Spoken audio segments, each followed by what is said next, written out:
The second ring is where the healthcare provider provides the healthcare.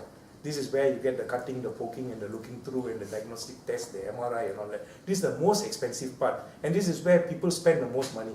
Even if you look at our Ministry of Health, 70–80% of the budget goes into this second zone, not so much into the third zone and the other zones. So much so that sometimes I think Ministries of Health should be called Ministries of Disease. Okay, because they are actually focusing on disease, more than health. Okay, that's the second zone. The third zone is a support zone. The support zone is where your researchers are finding new methods, where people are cleaning up the environment for you, where the vaccines are being given. In other words, more the preventive aspects and the supportive.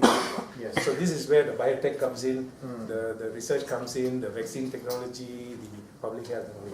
The fourth one is what I call the social determinants of health. This is where it's outside the purview of doctors.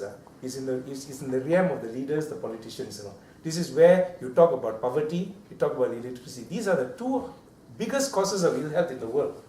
If you ask me what's the largest single cause of ill health in the world, number one is poverty. Number two is illiteracy. You improve these two and people's health improves. Illiteracy, you teach mothers, you make mothers literate, less children die. I see. Do you know that today, in this day and age, 5 million children are dying every year from either diarrhea or respiratory infections? Now you don't see it in Malaysia because our infant mortality rate is 6. But if you look around the world, when you count the world total, 5 million, and nobody seems to worry too much about it.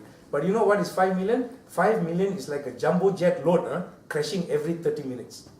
One jumbo jet crashes in 30 years, we talk about it for 29 years.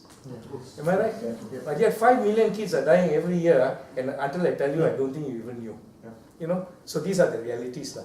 So I leave it at this point. But coming back finally, if at all you take home one message today, try to work on these 5 pillars for yourself. Okay? Now, let the government worry about all the other things, let the doctors worry about all these. You go back and worry about these 5 pillars. Okay, that's your